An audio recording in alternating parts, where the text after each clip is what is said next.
Welcome back, episode 2, Better Life with Jake and Paul. I am Jake, that is Paul over there. And we are going to talk about the shit that we got wrong on the last episode, basically. I woke up this morning and I justified a lot of decisions.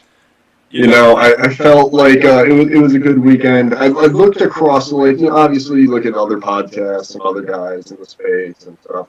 And I feel like the picks we made, like the Pena pick, I feel like was able to predict a lot of movement on the lines. But like I feel the ones that we got wrong, everyone got wrong, like Roundtree. Um, Roundtree we yeah, got wrong. We got big wrong. yeah. I mean, I remember looking at the Sherdog page, and I think everybody over there picked Roundtree. It was like 16 for 16 or something, and so Let's talk yeah, about we're up. that. Oh my god, let me look up that fight here quick before I continue on. Well, First of while all, it's the fresh in our NFL. mind, you want to talk about the football game we just watched? Sure, we can talk about the football game. NFL. So yesterday we did predict. I originally predicted that the Packers were going to win 28-21. And then I was like, you know what? After listening to my friend Paul here talk about how the fix was definitely in, I was like, I'm changing that. I'm changing my opinion. I'm going 28-21. And that was actually pretty close to what it was. And the fix happened to be in. I mean, whoever watched that game, you can't be, well, a couple bad calls here and there. I mean, like, at the end of the day, the Packers generally get the benefit of the doubt with calls during the regular season, so this was almost kind of just like, to all the people who aren't Packers fans, was just like, they're just like licking Scott Tenorman's tears from South Park. Just, oh, yes, Scott, let me lick your tears. Like, oh, that seems to me like what everyone who So, hates the Packers is thinking right now.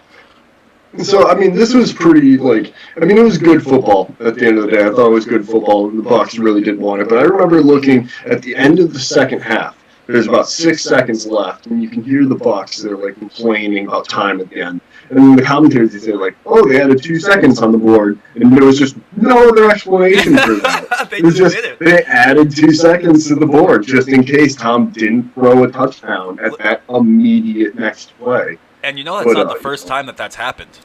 When Tom Brady was with the Patriots, they have added time to the, like, there are compilations on YouTube that you can look up of plays times they've added time, and it doesn't make any sense at all that they've added time to the clock. It's just 3 more seconds to Tom Brady for fucking and no reason at all. So it is good that we finally figured out now too that the NFL does like Tom Brady more than Aaron Rodgers. So it's good to finally get that one cleared up. Yeah, well, I think it's also just another example of the stars aligning, where it's just like what state in this country is allowing tickets to be sold inside an arena. And then you've got Tom Brady being traded to the In Buccaneers. It will be Florida. the first time a home team has a big chance of winning the Super Bowl at home. It's never happened before. So it's just like all the stars aligning for him to just pounce on the Packers, about an hour ago. Well, right now we're watching the AFC Championship game, um, and I don't know. This seems like a lot lower scoring than the last game. I don't think there's going to be a whole lot of points this game. It just seems to be field goals. Seems to be the way it's going right now. But you know, going back to Tampa, I honestly thought that they would not be doing as well because Green Bay. What is the temperature of Green Bay right now? It It's can't be. cold. Yeah, it can't be very warm at It all. is cold. So let's temperature. I Oh, think people make a little too much of like sorry, a everyone on hoopla about YouTube. that. I didn't transition. I still had our home screen up. I didn't transition to our faces. Hi everyone, we're back now. This is my face. Oh, hey, Yeah, oh, we're there. Sorry about that. no, It's hard being the producer, the recorder, the fucking the everything. yeah. Let me The go. guys got it on the switchboards, but yeah. Let's Temperature in see. Green Bay. Temperature in Green Bay right now is 23 degrees Fahrenheit. And for all my people not in Freedom Land, it is negative 5 degrees Celsius. So, not too warm. Not too warm at all. And I honestly thought, because Tampa Bay, let me just change the word green to Tampa, and we have a completed sentence right again. And I do feel like people make way too much of a hoopla about the temperature. Like we're talking about grown men with Nike sponsorship. Like these guys can't get on like long underwear. Like what are we talking about? Like these guys can get 2 layers of socks if they're a little cold. well, you wouldn't Like want 2 layers of socks. That would really fuck your cuts up. If you're trying to cut on your feet and you've got a second layer of cloth that you gotta like swivel around in, that's lost. That's lost power. don't make me sound like a casual. What's that? You make me sound like a casual. I am not making you sound like a casual. That is not at all what's happening here. But no, I think it is funny when they're talking about like, oh, it's a little chilly in Green Bay today. Who knows how Florida does? It's like I don't know. They're grown men. Are any of them from Florida? Or where are they from? Yeah, you're right. Where are the players from? Some of these guys are from Wisconsin. Like some of the players are literally from the University of Wisconsin. So it's not like they're foreign to the freezing cold weather. Especially Camp Randall. Camp Randall gets fucking cold, dude. I think it's arguably colder than Lambeau for some reason. It's colder in that stadium. I don't know why. Well, they had a graphic before the game that showed Aaron Rodgers and Tom Brady played football in high school like 180 miles away from each other in California. Yeah, exactly. So it's like, yeah, I don't know. It's whole like it's too cold in some places. Like, I think they'll find their mittens. You're right. They'll find their. Speaking of which, we got to talk about the Bernie meme real quick. That's just hoarding the world because he's got those knit mittens and he's just crossed his arms and they're photoshopping him in. Dude, I found a picture of him on the grassy knoll sitting down when President Kennedy got shot. It's Bernie just chilling on the grassy knoll, and they faded him in so it looked like he was like an old picture. Like he fits perfectly into the scene. You have to really look for him like it's a Where's Waldo book. Well, I remember just within the 5 minutes of the fight ending, you go on Twitter and boom, Bernie is right behind Conor. Bernie's like, Conor. Oh my god, he's in the stands just cheering on fucking Dustin. Let's talk about that fight. UFC 257 last night. Holy shit. We were talking about how McGregor was going to fucking pull that one through the ringer. Like, that did not happen. Dustin showed up. No. And I think we were on the right track, though. That's the funny thing is, I will pat myself on the back on this. And, but, yeah, I mean, we talked about Conor being the brand, and we thought that, Conor is going to win because he's the brand. He's not going to take a fight that he can lose. But it turns out that he's so far behind the game. When he's in the press conference and he's like, oh, that low leg kick, it's nasty. It's like, wasn't that your game plan against Nate? Like, literally, you did that to Nate Diaz. You went out there and you kicked him in the leg for 2 straight rounds. Yeah. And he's so far behind the best practices of MMA.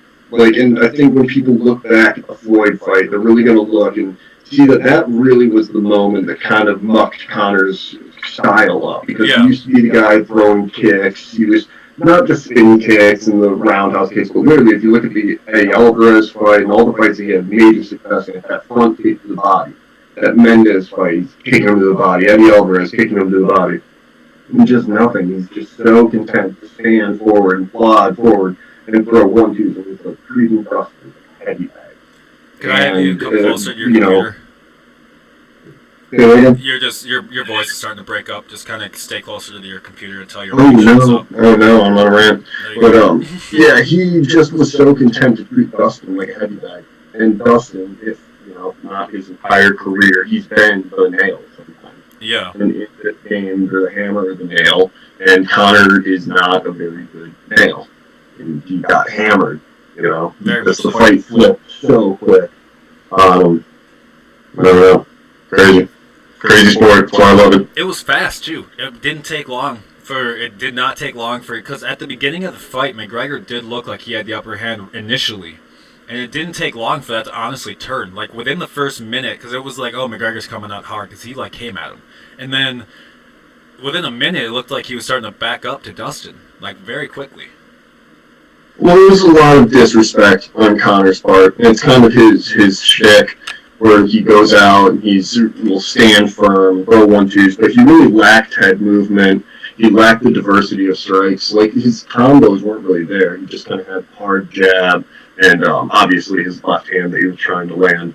But by the time, literally the first leg kick of the second round, you can see Conor's leg kind of buckle Yeah. a little bit. It's just like he didn't even make it 5 minutes without the leg being absolutely destroyed. And Dustin made quick work of him. Dustin's a dog. He's not going to be in there for a long night. Yeah, no, to me, it was honestly surprising to see Dustin come out. I mean, it is clearly not 2014 anymore. That motherfucker came out hard. If you watch the 2014 fight versus this last one, I mean, those are polar opposite fights. They're not even close to the same fights. Conor was a lot more, like you were saying in the last episode, a lot more with his lower body. He was throwing kicks to the fucking shin. He was throwing kicks to the spleen. That dude was just kicking left, right, and center. And then this last fight, it looked like he was going out to fight Mayweather again. He's way more upper body, way less lower body. And then when he got struck in the lower body, he went down like a shit can. Like he went straight down after he got kicked. Yeah, so let me ask you this, because you're kind of a casual MMA watcher, but did you not think that was a Ronda Rousey-like performance, Conor? I mean, for what people, that was kind of quiet, but he asked if it was a Ronda Rousey type performance from Conor. Do you mean more in the sense where they thought they had it in the bag and just kind of showed up and just everyone knew who Ronda was and what kind of commodity she was, and it reminded me of the Holly Holm fight, where it was this narrative of nobody gave Holm a chance. Yeah. And Holm had a game plan, and the fight was over before anybody knew it. Yeah. And everyone's just shocked that Ronda lost, and we're like, well, if anyone really thought about this, in hindsight, it's always 2020. But if you actually thought about game plans, Conor probably wouldn't get the finish, and then you would get frustrated and then get fade late. Yeah. And that was everyone. That's kind of funny that everyone's talking about. It was like, it's gonna take the third round for Conor to fade. It's like, I don't know, maybe he fades after 5 minutes. Right. It was a good fucking fight, man. That was a pretty crazy fight. Last night, this whole week in Abu Dhabi has been a good UFC week. It's been a fun week. They should do Fight Island all the time. Fuck Vegas. We're out of here. Let's leave Vegas. We're not doing MGM anymore. Fuck that. We're always on Abu Dhabi on Fight Island. That was way cooler, dude. That was way cooler. And I live in Vegas. I think it'd be cool to see a fight. But Abu Dhabi was cooler. That was way cooler. Yeah, did you not see those travel ads? I did not see the travel ads. Oh my gosh, and during the pay-per-view they're playing these Abu Dhabi travel ads. Oh, that's what you mean. Yeah, yes. Yes, I did. Yeah. I thought you meant around town or something, regular advertising. Oh, no. No. I didn't see yeah, but I want to talk about... what I thought is the most interesting narrative about this whole thing is that Conor and Chandler ran into the same problem. And Chandler super succeeded, and Conor withered. Dude, that's what I was going to talk about was Chandler last night. Holy shit. That dude's going to the top, man. That dude's going straight the fuck up. After seeing his fight, he had that almost like when you see someone who's being attacked by a pit bull and they have to fight for their fucking life. He didn't have to fight for his life and he still was. This dude had it in his eyes where he just wanted to murder motherfuckers. I think he's going to be a very well-known name in the next couple of years here. Oh, not even years. We're talking next fight. I mean, Habib might come back for that 30-0. That was the perfect call out. That was a great call out. If you ever grace the arena, Ric Flair in his prime. If you ever grace the arena to beat one more person to go 30-0, try to beat me if you can. And he's talking about Conor, you fucking blah blah blah, and Khabib, if you grace us. Yeah, right. And then he's talking to Oliveira. He's talking Gaethje. He invited everybody to come party with Chandler. And that was it. But the thing that confused me, if you watch the fight, Hooker, we were even on here, where Hooker's going to throw the leg kick, he's going to be too long, he's going to throw the knees, and he's going to be very successful doing those things. But it turns out what Chandler did was just absolute patience. He just waited. He let Hooker show his hand. Hooker threw the leg kicks, he missed. And Chandler realized the range, realized the speed, and then he just pounced. The second Hooker missed a shot, he just jumped forward on him, and it was over. Hooker, man, that guy, he went 5. I think he went multiple rounds with Edson Barboza. I mean, that guy, nobody's put Hooker out like that. And Chandler, man, put him in a cannon, launch him to the title shot. When it comes to Hooker, what do you think is going to happen with him from now on? Do you think, okay, before I go to Hooker, let's start with Hooker. What do you think his next fight's going to be? And then I want to talk about if McGregor's going to take the YouTube fight. I think Conor totally takes that YouTube fight to start. Connor. If anyone in this fight game needs a win right now, it's definitely Connor. And if Connor doesn't do it, then maybe it's a Nate fight. But I honestly, if I was Poirier, I would do the Nate fight. Poirier and Nate were scheduled to fight. Poirier had to pull out due to a rib injury, and then Nate took like this hilarious spiritual win over it, where he's like talking about how if you don't make it to the war, you lost the war, and like all this crazy stuff about Poirier. So if I was Poirier, I would jump at Nate. If you're about it, you're about it. So that's what I would do if I was Poirier. But Connor, man, what does Connor do? There's Holloway. Holloway's got a rematch. I'm sure if Connor can find fights, but the question is like, how much is he going to improve? Because last night we saw that Poirier has improved leaps and bounds, and Connor just hasn't. I think Connor's peaked out. I think he needs to fucking take a fight that he's gonna win, whether it's a good fight or I don't care. He needs to take a fight and then work on his brand, because he's obviously hit his peak. I mean, this is like Brett Favre going to the Jets. It's like, dude, come on, it's time. It's time, man. Ted Thompson was right. It's time. You got to hang up that sweater, man. And then he goes from the Jets to the Vikings, and then he ruins his starting. It's like, dude, just come on. Don't go out like this. Don't go out like this. Well, I think that's one of the things that Ronda kind of messed up in the longevity of her career. If you're going to be the baddest woman on the planet, you can't lose by knockout twice. No, absolutely not. That's the problem. So I think you need wins, and that's the problem if you're going to take this kind of brand approach. And maybe they underestimated Dustin. I mean, a lot of people did. There was that moment with Dustin's wife where she's got the mind to even see the camera and tell everyone, like, that's the last time you underestimated my husband. Yeah. My girlfriend's sitting next to me, she's crying next to it. It was a great moment. Like, that was, man, that was a satisfying pay-per-view. That was a great pay-per-view. That was the only pay-per-view I think I've spent $90 on that was worth it. Because sometimes you get some pay-per-views and you're like, oh, that was cool. It's crazy that, and what happened when I bought the pay-per-view, I know some people had woes, like, trying to buy it. When I bought it, my ESPN crashed, and then I logged back in, and it was just perfect. So I only had, it took me like 2 minutes to turn around, but I heard, people saying that they lost 20 minutes, they lost the Hebos fight. I didn't even, let me look that up, pay-per-view wows of UFC 257. Because we talked about the first fight with Hebos Rodriguez. Okay, let me just Marina Rodriguez. God, let me what just a perfect read this article shot. quick here. So it looks like ESPN has made a statement. I gotta find the statement, but they're basically how many millions of people? I mean, they're issuing tweets, whatever. We are currently investigating streaming issues impacting some customers. Our teams are actively working to have affected viewers back at streaming as soon as possible. It looks like there's a couple tweets here saying that they missed everything. It's a black screen for the whole night. Jeez.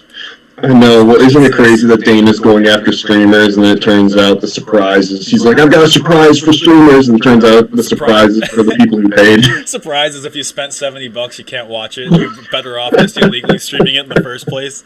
I bet you the illegal streams were fucking. I guarantee you they were perfect.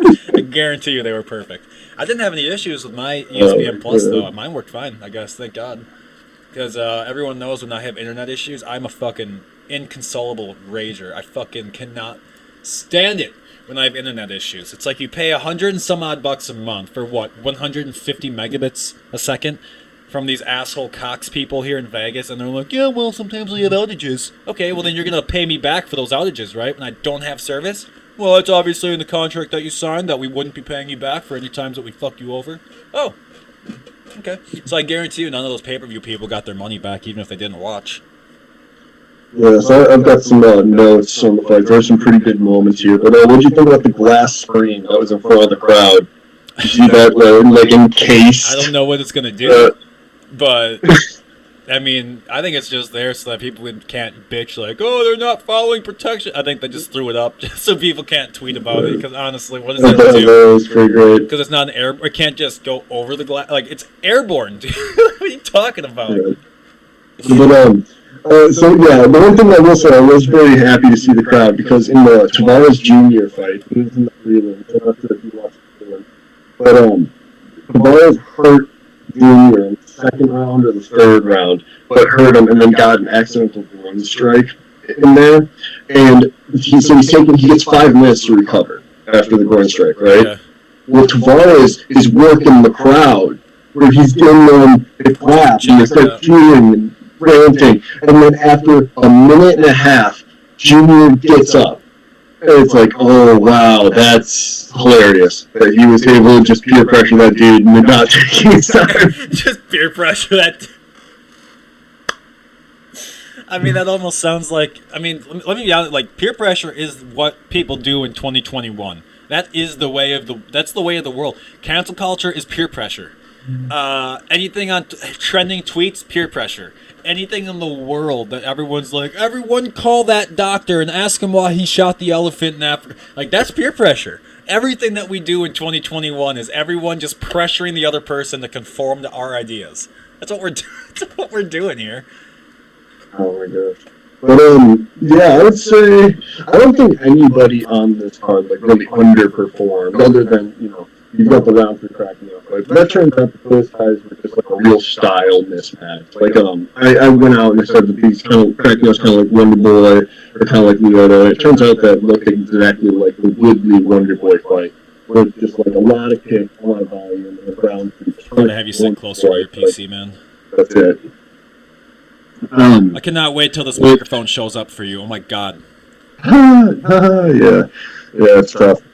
Definitely it's tough. But I would say the only thing going forward is Eloev. I would watch that guy. That guy's got serious 5-round cardio. He's got incredible diversity of strikes. And then watching finishes and watching those kind of things late, he didn't finish Lentz, but he just kept going and his volume kept improving. That guy, that's pretty special in those weight classes. Okay, well, I want to read. Let me go. So I'm just overlooking at your notes too, just to. So the Overeem versus Volkov fight. Let's talk about that quick. Oh yeah, so that's in 2 weeks. That's not this upcoming weekend, but the next one. So maybe my opinion changes on it. But I like Overeem early, but the one thing that I really fear is this could be Travis Brown 2.0, where Travis Brown, Ronda's hubby currently, which is hilarious that we talked about that earlier. But Travis Brown front kicked Overeem in the head and just straight up the middle, and that was his strategy. He was going to use like long straight kicks, and Volkov is the king of that. So if Overeem hasn't fixed that problem, then he really might struggle. But I think in terms of skill sets and how many tools he's got in the game, I think Overeem could do it. We'll see where the line goes. I haven't checked it recently, but I had it at plus 155 in the last notes. But if Overeem can get it to the ground, or even in the clinch, that'll be enough. I think Volkov, like you even wrote here, power of Volkov, is it enough? Volkov's fucking huge. Anyone Google that motherfucker? He's toned, dude. And if you watch some of his punches, he can really deliver a fucking throw. Like, he can really deliver a throw. So I think, honestly, like, yeah, Overeem probably could, but if Volkov lands, like, one of his hard right hooks, if he just lands one just right, I think it's over. Yeah, I mean, it definitely can. Overeem has been knocked out. He's one of the people who have suffered stoppage losses the most. But what I mean by, like, is it enough, is it's just kind of, Volkov has had performances against guys like Greg Hardy. And it's like he couldn't put Greg Hardy out, and he just kind of jabbed him, and it takes him to the 4th round with Fabricio Werdum. And it's like if you give Overeem that amount of time to keep working, that could really pose a lot of problems, especially late, especially if Overeem's the demolition man. Yeah. He didn't get that nickname for no reason. I think Vegas might be disrespecting him. I like both guys, like, don't get me wrong, and maybe I am, a little bit too much of an Overeem fan here, but I think there are a lot of ways that Overeem gets done, maybe 1 or 2 ways that Volkov gets done. And just by that, I think there's more avenues to victory for Overeem. Right, I think it's just as the fight goes on, the longer that they're in the ring, Overeem probably has a better chance at winning over Volkov. So, like, let's say if the fight ends in 2 rounds, it's probably Volkov on top, in my opinion. But if it goes to, like, 5-6, it's more likely to be Overeem. Just because it looks to me, if you look at the past fights from Volkov, like, I've been YouTubing all these people, which does not mean I'm an expert, but it looks like he gets tired after, like, the 3rd round. It looks like he honestly doesn't have the cardio to keep up with all the others, and I might just be saying that just based on my own like little what I've seen, but I just don't think compared to the other UFC guys that I look at, I don't think he has the cardio that the other ones. Maybe he's ran a lot in the recent fucking year. I don't know, but like I'm based on his past fights. It looks like he's honestly like more hunched over. His arms aren't as high up in the air. It looks like he's not as prepared to defend against the strike, if as he was in the first, second, third. Once you get yeah, and I think that was a problem that he definitely has fixed. He had a fight against Curtis Blades, and that's a common opponent between the two. Both guys have lost, and Curtis Blades beat Volkov over 5 rounds, where he TKO'd Alistair, I think, in the 3rd round. But Volkov, the guy, he's very talented, but he's also very rhythmic, where he needs to find his groove and he needs to get his kind of his jab going. He needs to get the front kick going, and if those things are not going, it's not going to go well. You can kind of see him. He likes to push things a little bit, like I see a possibility of him throwing a front kick over him, taking it back, and taking him to the ground. And if that happens, that could be a really big moment in the fight. Yeah, definitely. Right there. So that's what I mean. I don't know. It's definitely interesting. I'm very interested in the co-main event, which is Corey Sandhagen versus Frankie Edgar. And this is actually Frankie's second fight, I believe. He fought Pedro Munoz at 135 pounds, and he beat Pedro Munoz.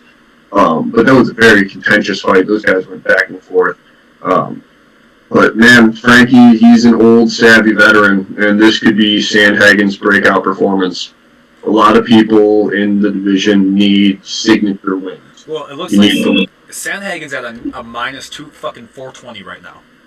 Yeah, like a lot of guys need that signature win. You need the superstar on your resume, and this could be it for Corey. Well, I think if he does, first of all, he's going to make a shitload of people a lot of money. Number one. Number two, that fight, by the way, is at 3 in the morning on the 6th. It's at 3 a.m. Yeah. So, but I mean, off that key where he's going to make people a lot of money, how many people lost their homes betting on Conor McGregor this weekend? Or they just bet the mortgage on Conor and now they're literally homeless. I hope people don't do people do that? Oh, you'd be so surprised. The worst bet I've ever heard in my entire life was a Vegas Dave. This goofball. I don't even know if who he is, but he followed Miesha Tate around. And he put $1 million, a $1 million bet on Miesha Tate to beat Amanda Nunes, and she got KO'd in the first round. Nobody's ever heard from this guy again. Yeah, that's the dumbest bet I've ever heard in my life. But, yeah. Oh, wow, the Chiefs scored. Chiefs are out 14. Chiefs actually had a really good run here. It looks like, first of all, Chiefs are up 14-9 over the Bills at the moment of this recording. This recording's definitely going to be over before the game's over. But I honestly still believe that the Kansas City Chiefs are going to beat the Bills, and you still believe that the Bills are going to beat the Chiefs. Is that correct? I like that Patrick Mahomes is playing, so, obviously I'm going to flip right now. I'm looking at the points on the scoreboard. I'm like, oh, the Chiefs are playing well. Yeah, I mean, Mahomes, he doesn't have any interceptions. Doesn't look like he's taking a lot of damage. He hasn't been sacked hard. I was nervous about his ankle, but he's playing well. So I would probably be a fair weather fan and go Chiefs at this very moment. But who knows? If the Bills Mafia are out there running through tables, maybe it sparks some confidence. They find our address and they just jump through the window. What, I fucking hear? Yeah, exactly. I'm going to get jumped right now. Someone that I've met in the past, Josh Potter, he's another comedian, but he's out in L.A. He's the biggest fucking Bills fan I have ever seen in my life. And he's in L.A. I mean, he's from Buffalo, but, oh my god, I have never seen someone so hyped for the goddamn Bills before in my life. Oh my gosh. Who's a Bills fan? I'm sorry for the Bills fans listening, but when someone's like, okay, rattle off 15 NFL teams, go. The Bills isn't the one that you come up with in your top 15 choices. That's down there with the Panthers, the Jaguars. That's down there with those teams that no one gives a fuck about. Oh my god! It was a good season for the NFL. At the end of the day, if you're the league and you're like, all right, we're gonna have the Buccaneers beat the Packers, we're gonna have Tom Brady smoke Aaron Rodgers, and then we're gonna have the Bills Mafia and the Kansas City Chiefs, who are the best team, the defending champs. And not only that, Tom Brady leaves the Patriots and they miss the playoffs. Yeah, that's nice. That's like that LeBron syndrome when he left the Heat and went to the Cavaliers and just right to the fucking finals, and the Heat don't even make it. It's like, there you go, you know. It's hard to say one player doesn't make a difference when that type of shit goes on all the time. I mean, yeah, how crazy. Did you catch the Brooklyn Nets versus Milwaukee Bucks basketball game? I didn't watch it, no. Okay, so it came down to 2 points. The Nets won by 2 points. However, Kevin Durant and James Harden went off for like a combined 70 points between the two of them and just ran the court on the Bucks. And it's like they're in the same conference, and it's between the Bucks, the Nets, because they have a super team now between them, Kyrie, or Kevin Durant, James Harden, Kyrie Irving, and then the Heat. And those are really realistically the only 3 teams in the East versus the Lakers in the West who are just going to run the table. It's not even fair. It's the Lakers right now. It's not even fair. They're so fucking good right now. They're going to run the table. But good. If the Nets can do that kind of performance against the Bucks, that's good for them early in the season. Them, so they might be something. It's not good for our hometown team. It's just crazy that you can hand the ball to Kevin Durant. He's just going to put up 30 points. That's the craziest thing. It's like, well, that's what they did with Kobe. It's like kicking and screaming when they were like, what do we do? Give the ball to the Italians. All right, what are we doing? Get the ball to Kevin Durant. Period. That's what we're doing here. That's how we're going to win this game. Wow. Get the ball to James Harden and Kevin Durant. That's all we need to do. That's what we're doing this quarter. But yeah, what else? The only other thing that I've got here for this upcoming Overeem and Volkov card is I think that Dariush Cesar Pereira fight, that's going to be an epic fight. Those guys are 2 jiu-jitsu wizards who love to throw down. And just like in the last, this past weekend, we had Sarukian and then Matt the Steamroller from Bola. And that was a fight where both guys are so confident in their grappling that they just threw hands all night. And that was a really entertaining fight. So I think Dariush and Pereira can possibly do the same thing. I'm pretty sure I've been spelling Conor McGregor's name wrong. Is it with 2 N's or 1 N? It's the 1 N. It's the 1? The 1 N. I've been fucking this up. Everyone out there from Irish descent, please forgive me. If you're a redhead, I really feel like I've crossed your path here. I'm sorry. Please forgive me to all my Irish friends. I only have like 3 Irish friends, though. Like true Ireland people, not Irish like, yeah, my great-great-great-grandfather twice removed is from Ireland. Like, grandpappy. Yeah, I mean, that's like me saying that I'm Dutch when it's just like, no, grandma's Dutch. I'm like a quarter. Whatever the hell I am. Yeah. But, man, I'm interested to see what they do with Chandler. That was my big takeaway from the weekend, is what happens with Michael Chandler. I think Michael Chandler is going to get one of the best fucking fights in the upcoming rounds. I think that they're, like, his name just, if you went on Twitter, he was, like, the #1 trending name on Twitter for a while, because everyone was like, wait, who the fuck is this guy? Because people knew who he was, but they didn't know who he was. You know what I mean? Like, people knew, like, that he was around. It was like Vince Young his freshman year before he really went off. Like, before he freaked out. But, like, that first year of him in the NFL when everyone's like, wait, who the fuck is this Vince Young guy? It was an A-plus performance. Like, that is as good a debut, as good a post-fight interview. Like, that is... Oh, man, you can't get any better than that. No, he did a great job. There's really... I don't really have anything that I'm upset with him about at all. I think he pulled it perfectly. He called out people that obviously would have called him out and called him a pussy in the past, and then respected the great one, Khabib. Just like, hey, you're great. Well, if you're in Khabib's camp, you might want to get Chandler right now before he gets comfortable in the UFC. Yeah, because he's from Belgium, right? Yeah, before things get a little dicey, you want to get him early. And we were just talking about, like, so do you think he's going to have another Bellator fight, or you think he's sticking around in the UFC for good? Hey, he said he's here for a good time, not a long time. So who knows? Maybe he skips on over to an Asian league like ONE FC. I mean, who knows what happens with Chandler? The guy is a world traveler. He's a globetrotter. Who's the longest UFC fighter right now? Do you know? The what? Who's been around in the UFC the longest that's still currently fighting? Is it probably, Diaz? It's probably Diego. It's probably Diego Sanchez. He was in the Ultimate Fighter 1. Really? Yeah, he was out there with Kenny Florian. How the hell I believe he was in Tough 1. But yeah, he's got to be there for, oh man, That was back when the UFC was basically years. Fight Club. There was barely any rule there. Yeah, we're just going to go into this basement and beat the fuck out of each other, and we're going to call it UFC. Okay. Yeah, let's do that. That sounds like a good idea. He's like wanted in 3 states for battery. That is right, Diego Sanchez. So, the Ultimate Fighter is known for that slobber knock from Stephan Bonner and, oh my god, what's the name? Forrest Griffin. And those guys just smash each other at heavyweight. But there was a middleweight tournament under it, and that's where Diego won. And Diego's still competing. Damn. So how much do you think he's like rich as fuck because he's been around this long? No. No, he had a pretty big divorce, and then he also has a very, very bad habit of having coaches kind of swindle him. Oh.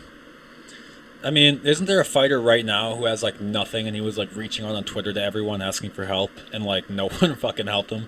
There was I'm trying to think of what fighter that was, but he was freaking out. I did. I don't know exactly what you're talking about, but I know the story, and he had medical bills, and it's just sad. It's very sad to live a life without pension or benefits or 401ks or insurance or anything. So does UFC offer any of that, or do they just offer cash prizes and you got to figure it out on your own? Well, that's why we got to respect these guys. You know, we put it all on the line for our entertainment, and at the end of the day, a lot of these people just get forgotten. So, like, do they get any benefits from the UFC once they retire, or is it basically just done? It's already done for me. So, did Conor get there are guys like, look at Daniel Cormier. Cormier's commentating. Look at Paul Felder. He was a fighter. Dominic Cruz, he was a fighter. They're commentating. Look at Chiesa is currently a fighter, and he's commentating. So it's UFC does well to keep around, but they definitely have a nice, cool, crisp image. Like, you'll never see a Diaz in a tie out there taking Paul UFC. Yeah. Do you think Conor's going to get to a position with the UFC, or do you think they're going to be like, this guy's too much of a wild motherfucker to be representing our brand? They'll just constantly hawk his proper 12 grand and all the highlights and all that. But Conor, man, he needs a win. Maybe he does fight one of those Paul brothers. Dude, if he loses to Jake Paul, it's done. It's done. Well, so what's it? Jake and Logan, right? Yep. Logan's the younger one? Nope. And Logan's fighting Floyd. Nope. Yes, Logan's fighting Floyd, but he's the older one. Oh, he's the older. Okay, yeah. They basically what happened was they started off on Vine, and Logan Paul, back in the day, used to actually be a decent human being. Like back when Vine was first starting out. The most he would do was like he would have his friend walk through like a store, and then he would run up in like a Michigan wrestling costume and like just slam his buddy onto the ground in the middle of Walmart. Like that was basically what he used to do. And then he like went to YouTube and found dead bodies in the Japanese forest and posted it for likes. And so he's gotten his difference, but when he was on Vine, he would like have his little brother Jake like in the background, like, yeah, you can be in my video or whatever. And then Jake just fucking like, my brother's Logan, dude. My brother is Logan. Look at my brother. And then he got super big, and then he's like, fuck my brother. I'm cooler now. So, like, Jake really hijacked Logan's position in the world to get to where he is. So yeah, and he started knocking out NBA players. That would just... Nate Robinson. Yeah. Dude, oh my God. People were doing a side-by-side of Nate Robinson and Floyd, Conor McGregor on the ground, and they're just, like, laying next to each other. It's like, oh, God, this is going to be another meme, isn't it? Man, it's I mean, maybe it does. I mean, I don't know what the UFC's brand is. If they have an allergy to YouTube celebrity fighting, but it's one thing to have a legitimate contest with Floyd Mayweather. It's a totally different thing to have an illegitimate contest with YouTube celebrities. Oh, for sure. So, for sure. I don't know if the UFC is going to have the palate for that, and I really don't think they do. I don't understand why Floyd would even agree to a fight with Logan.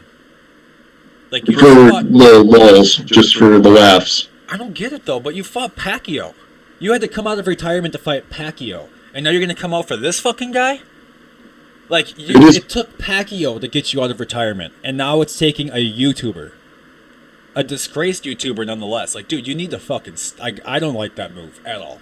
I don't like the move of these YouTube motherfuckers getting involved in $100 million contracts for fights with people who worked their whole goddamn life in the ghetto to fucking get to where they are right now. Like, dude, if you watch the story of some of these fighters, they grow up with nothing at home. Like, they'd come home and there'd be like an eviction notice on their door, and then some nice fucking suburban white kid, Logan Paul, comes along and he's like, yeah, that's fine. I'm gonna skip all that.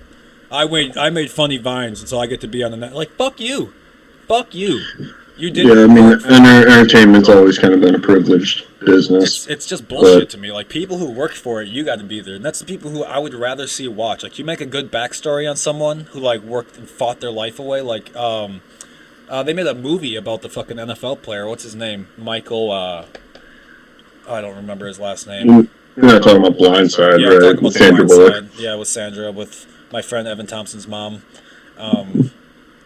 That Sandra Bullock literally was my friend's mom in that movie. Like, I could not describe to you how perfect. I was like watching that movie. I'm like, oh my god, Evan, this is your mother. This is literally the Tennessee accent, the fucking overly like the aggressive "I love you," like the "I love you too much that I'm gonna hurt you a little bit." Like it's literally that. It's yeah. So I mean, if the UFC would do a good background story on someone who came from no, I would rather watch that than fucking Logan Paul. Yeah, I mean, the UFC, it's a machine. That's the one thing is that a lot of people don't understand is that the UFC is a lot bigger than the fighter. And the UFC can provide opportunities for a lot of guys, but you're never going to have someone bigger than those three letters next to each other. Like when Conor was out there talking about getting stock in the company and having ownership in the company, and that was, after selling multi-million-dollar pay-per-views, and you could argue, like, man, maybe he is a commodity, maybe he could have done it, but now it's so ridiculous, and it just reminds me that the game keeps going. It's a ruthless circle of life in MMA, and Conor just isn't in the best practices. He's just not out there in Florida dogging it with Poirier. I say, is he even, like, training that hard anymore? Because he even seems smaller than normal. Like, he doesn't seem to be as fucking, toned and tucked as he used to be. Conor's kind of always been like a little muscular, a little long, but he did look kind of smooth in the belly, and that was the one thing I noticed where he looked like at Dustin. He looks like he's made of stone. Yeah, he didn't have that crisp, sharp cut on his six like Dustin did, and like he used to have in the past. It's just not there anymore. Yeah. The other thing that I thought was very odd is when Conor's leg was trashed. It's like, dude, if you follow Poirier's career, and I follow Poirier's career, he had his moment where Jim Miller hurt his leg, Gaethje hurt his leg, and to the point where he literally could not move, and he's sitting in his stool in his corner with his leg out because he can't bend his knee. And Conor just, he felt that, and then he turns his back, and he's against the cage, he tries to, like, Muhammad Ali Dustin, where he's trying to, like, move his head on the cage, and Dustin just tees off on him and over. And I don't know. I wonder what Conor does next. He's got a lot of soul searching to do to find himself in modern MMA. And, he's the best. Like, he brought the most amount of dollars. He changed the game. I would say everyone in the UFC has to write a sincere thank you letter to Conor McGregor, thanking them for everything they've done for the sport. The UFC sent him a letter? I think everyone in the UFC should send him a letter thanking him for what he did to the sport. Yeah, I mean, he like, to the UFC is like who, like Mike Tyson was to boxing. Like, you'll always know that name. You just will, period. Because Mike Tyson didn't have a great ending to his career. Especially this last fight, where he just tied, and it's like, what the fuck was that? The fuck kind of bullshit, pity-patty. Ties should be illegal. How the hell are ties even a thing? Somebody won. Somebody did something better than the other guy. Even if that the reason that it was a tie is because there couldn't be a winner, because it wasn't a state-sanctioned event, because no state in the entire world would allow two 50-year-old men to punch each other in the face. But they called it an exhibition, so they allowed it, and then under the terms of an exhibition, it had to be a tie. Are you serious? That's what happened. I didn't know that. Well, that's bullshit. Yeah. So, under the terms, it had... So even if, like, Mike Tyson was on the ground, it'd be a tie? Yeah, if either guy had gotten knocked silly, they would wake that dude up with smelling salts and announce the winner as a tie. Interesting. Yeah. Well, that's weird to me. I don't like that very much. That makes me uncomfortable. Well, that's old man fighting. That is old men fighting rules. So, let's go over the NHL quick, because, let's see. I just want to go over some of the picks that I made and the shit that I was right and wrong about. So, like, the Detroit and Chicago game. Let me pull that up here. Detroit, Chicago. Perfect. Chicago won 4-1 over Detroit. And I said Detroit would win 4-3 over Chicago. So, holy shit, was I wrong there. Oh my god, was I wrong. But, upcoming events. Today, the Blue Jackets beat the Lightning 5-2. Obviously, that's a weird fucking win. Lightning are doing very. They're 3-1. The Blue Jackets are 2-2. So this is the Lightning's first loss this year into a fucking 1-2 team. Makes it a 5-2 loss isn't looking good. 5-2 Canadians over the Canucks. 6-1 Bruins over the Flyers. Obviously, because the Flyers are dog shit. Fuck you, Flyer fans. I don't even care. I don't want any Flyers fans on this show. You don't have to like me. That's fine. Listen to hate me, I don't care. Blues and Kings. Blues won 4-2 over the Kings, obviously, because the Kings are also trash, and the Blues are 3-1-1. The Kings are 1-2-2.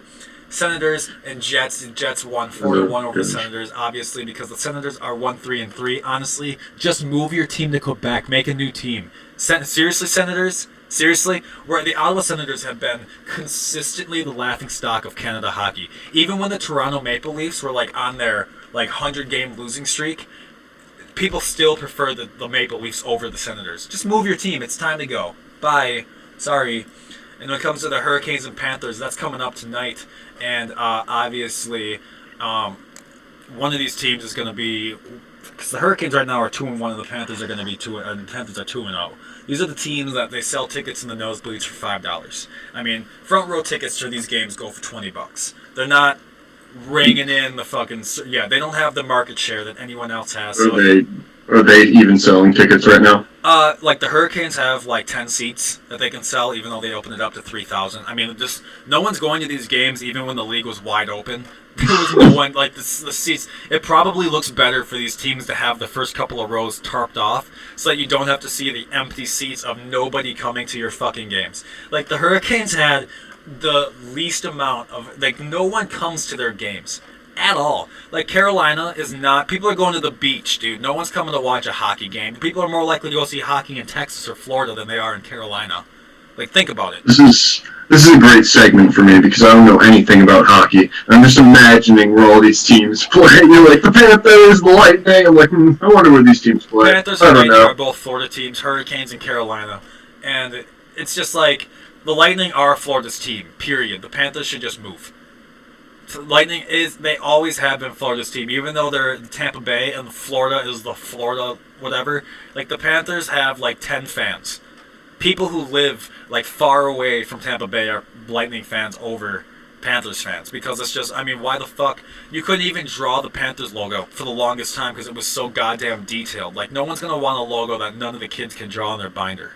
If a kid in their school can't draw with a pencil your logo, you have a bad logo.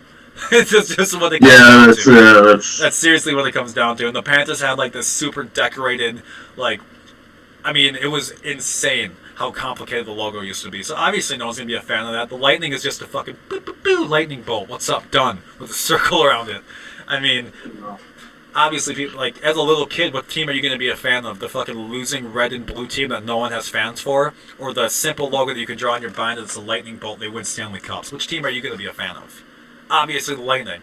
So, my opinion, the NHL needs to restructure. They keep adding these teams to Seattle, Vegas, whatever. Vegas right now, it's weird because people were super big into the Knights their first year because they had that super team. And since they've been average, I barely notice anyone talking about the Knights anymore. Because they aren't just kicking ass. And I've been saying that. I'm once the team dies off, and it's the desert teams aren't going to work. No. But I'm looking at this Chiefs game right now. It's 21-9. It's 3 minutes to the halftime. Yep. Hey, I don't want to be that guy to make any predictions because we did have a Super Bowl where the Patriots were down like a motherfucker and then came back and won, and everyone was trying to get back into the stadium, and they were like, "Nah, man, admit one. Sorry, can't let you back in." But do you want to watch this game, make some notes so we can have a Super Bowl episode? Might as well. I think that's about all the topics that we have to cover for this week anyway. We'll do it again. We'll have another episode before the Overeem Volkov card. Oh, yeah. In 2 weeks. So maybe nothing will change. Maybe I do some predictions. Maybe Volkov is Travis Brown 2.0. So this episode comes. You should watch that fight. Anyone who's wondering what I'm saying, Travis Brown versus Overeem, that is a really big fight. There's problems in striking. So, yeah, I'll watch the fight. Obviously. I mean, I'm part of this show, so I think it's kind of my job at this point to do that. So, for everyone listening, there's a Patreon that I started. If you just go to patreon.com/JakeWriter, that's where you can find to support this show, any other show that I have, me, Paul, anyone specific. You just write in your notes who you want to support, and we'll make sure it gets to that specific account. Otherwise, my website is jakewritercomedy.com. If you want to see what's all on my other podcasts, you go under the Cloud Surfing Network tab, and you can see this show plus all the others. Again, we will see you next Wednesday then. Paul, anything else? No, nothing else. Perfect. Oh man, the Bills are going down. Oh my gosh, that was a huge drive. 2-minute warning. We'll end this at the 2-minute warning at the first half of the AFC Championship game. All right. Thanks, everyone. See you later. All right.